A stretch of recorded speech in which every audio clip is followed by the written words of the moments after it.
Hello my YouTube family, કેમ છો બધા? જય માતાજી, રાધે રાધે, જય Shri Krishna. Welcome back to જન્મી કિચન.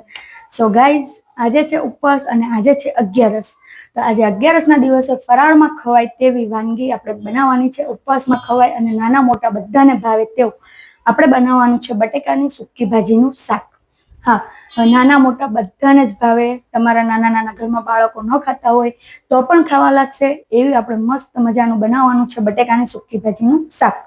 તો આપણે મેં 500 ગ્રામ જેટલા બટેકા અહીંયા મેં બાફી દીધા છે, તૈયાર કરી લીધા છે ને આવા કાણાવાળા ડીશમાં ગાઢી પણ લીધા છે. ને હવે જ્યાં સુધી આપણે બટેકા ઠંડા થાય ત્યાં સુધીમાં આપણે લોટ બાંધી અને મસાલો તૈયાર કરશું. સૌપ્રથમ આપણે બાંધવાનો છે લોટ.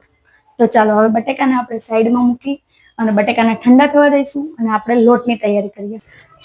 ચાલો મિત્રો, હવે આપણે લોટ બાંધીએ. લોટ બાંધવામાં મેં અહીંયા લઈ લીધો છે સ્વામિનારાયણનો સ્પેશિયલ ફરાળ લોટ. સ્વામિનારાયણનો સ્પેશિયલ ફરાળ લોટ આ તમને કોઈ પણ કરિયાણા સ્ટોરમાં મળી જશે. તો મેં અહીંયા 500 ગ્રામ જેટલો લીધેલો છે.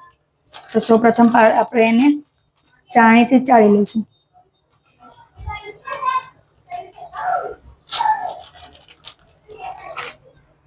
ને એની અંદર રોટલી સોફ્ટ બને એના માટે મેં એક મેઇન ઇન્ગ્રેડિયન્ટ લીધેલું છે.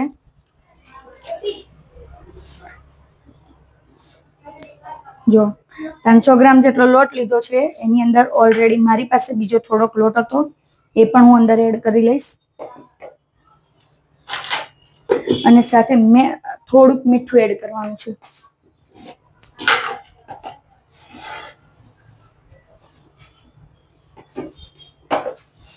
હવે આપણે યુઝ કરશું મેઇન ઇન્ગ્રેડિયન્ટ્સ.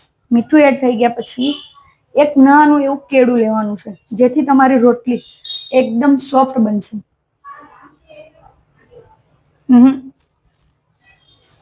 એક નાનું કેળું.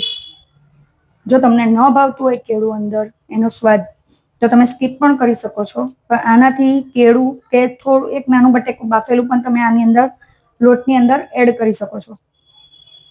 બસ આને સારી રીતે આમ મેશ કરી લેવાનું છે પહેલા એને કેળાને. પછી થોડુંક એમાં તેલ એડ કરવાનું છે.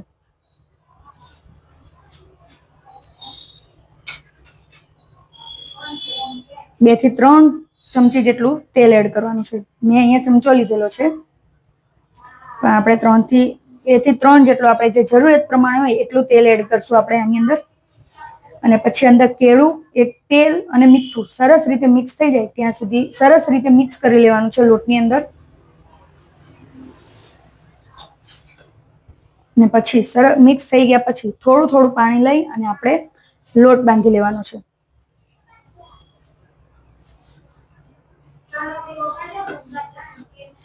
તો આપણું સરસ રીતે બધું મિક્સ થઈ ગયું છે. તો હવે થોડું થોડું પાણી લઈ અને લોટ બાંધી લેવાનો છે. એકદમ સોફ્ટ લોટ બાંધવાનો છે, જેમ આપણે રોટલીનો લોટ બાંધતા હોય એ જ રીતે. આના પરોઠા પણ મસ્ત લાગે છે ને પૂરી પણ એકદમ સોફ્ટ બને છે.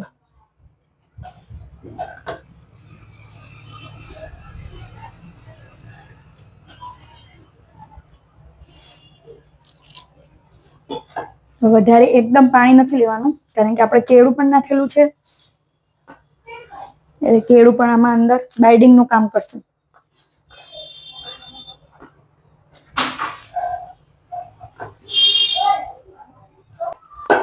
તો ફ્રેન્ડ્સ, જો ફાઇનલી મસ્ત મજાનો લોટ બંધાઈ ગયો છે. કેળું, મીઠું બધું સરસ રીતે મિક્સ થઈ ગયું છે. બસ આવી રીતે આપણે જેમ રોટલીનો લોટ બાંધીએ એવી રીતે એટલો સોફ્ટ બાંધવાનો છે. બસ ઉપરથી આપણે તેલનું મોણ નાખી ને તેલ વાળો થોડોક પાછો કરી દેવાનો.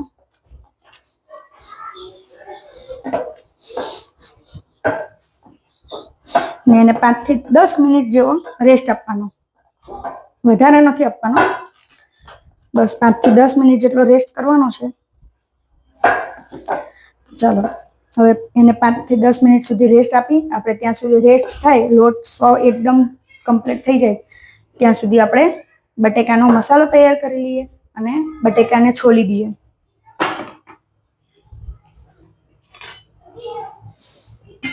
આપણે બટેકાને અહીંયા સમારીને કમ્પ્લીટ કરી દીધા છે, છોલીને સમારી દીધેલા છે. એની સાથે આપણે મસાલો પણ તૈયાર કરી લીધેલો છે, લીલા મરચા. એની અંદર બીજું કોઈ જ વસ્તુ એડ નથી કરવાનું, ઓનલી ફોર લીલા મરચા. જો તમે આદુ ખાતા હોય તો આદુ અંદર એડ કરી શકો છો. તો આપણે 3 થી 4 ચમચા જેટલું મેં આની અંદર તેલ નાખી ને કઢાઈ ગરમ કરવા માટે મૂકી દીધી છે. કઢાઈની અંદર 3 થી 4 ચમચા જેટલું મેં તેલ એડ કરેલું છે.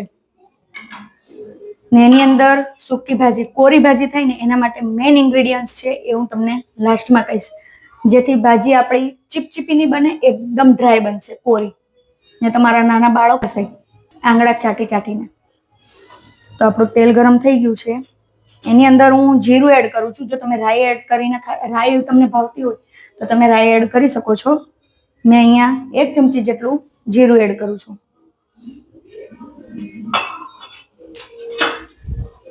એની ઉપરથી આપણે ખાલી જસ્ટ લીલો મસાલો જ એડ કરવાનો છે. તમે જે પ્રમાણે તીખું ખાતા હોય એ પ્રમાણે આપણે મરચાં નાખવાના છે. મેં અહીંયા 2 થી 3 ચમચી જેટલા લીલા મરચાં, એટલે ગણીને મેં 6 થી 7 થી 8 જેટલા લીલા મરચાં લીધા છે. એની ઉપર થોડીક હળદર 1 ચમચી જેટલી, 1 થી 2 ચમચી. ને જો તમે એની અંદર લાલ મરચું એડ કરતા હોય તો લાલ મરચું. બસ આને સારી રીતે બધું મિક્સ કરી લેવાનું છે. બધા જ બટેકા અંદર એડ કરી દેવાના છે. સારી રીતે મિક્સ કરીને બધો મસાલો મિક્સ થઈ જાય ત્યાં સુધી આપણે બટેકાની ભાજીને હલાવીને સરસ રીતે મસાલા બધા મિક્સ કરી લેવાના છે.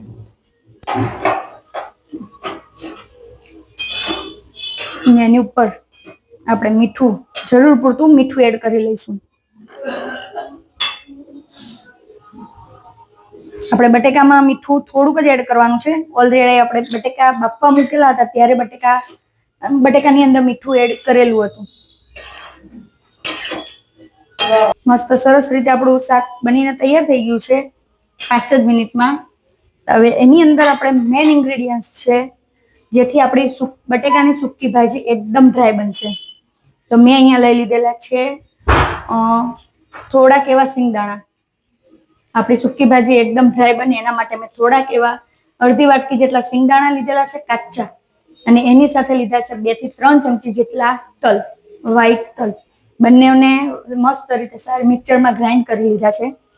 બસ એને ઉપરથી આપણે એડ કરી લેવાના છે.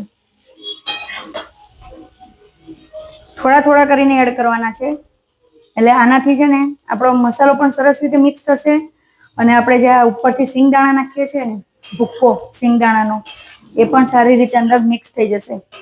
ને આપણી ભાજી પણ એકદમ ડ્રાય બનશે, સૂકી.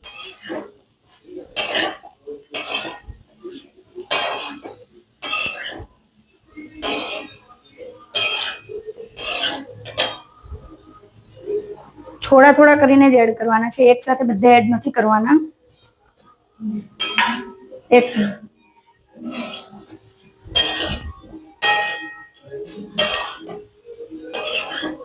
તો સારી રીતે આપણે સિંગદાણાનો ભૂક્કો પણ એડ થઈ ગયો છે.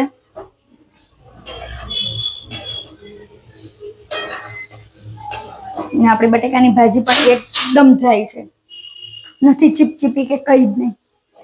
મિનિટ સુધી એમને એમ રવા દેવાની છે. જરૂર પડે તો તમે ઉપરથી થોડુંક 1 થી 2 ચમચી જેટલું તેલ એડ કરી શકો છો. વધારે તેલ નાખશો તો વધારે એકદમ ચીપચીપી થશે, એકદમ સૂકી એમ છૂટી નહીં થાય.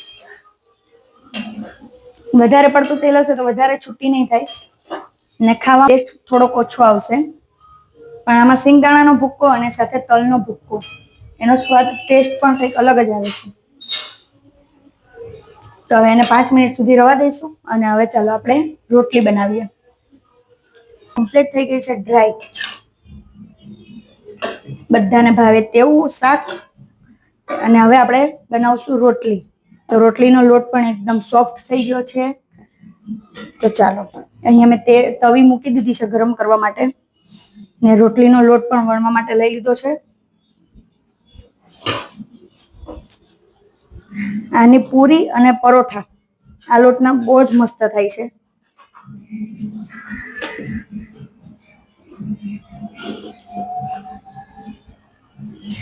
આને નથી બહુ પતલી વણવાની કે નથી બહુ જાડી વણવાની, એકદમ મીડિયમ સાઈઝમાં જ રોટલી વણવાની છે, ને ગરમા ગરમ સર્વ કરવાની છે.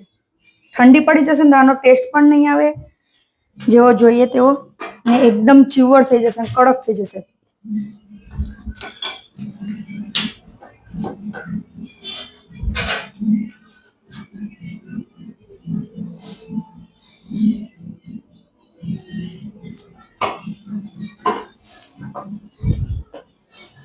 ફટાફટ આપણે રોટલી બનાવી દેવાની.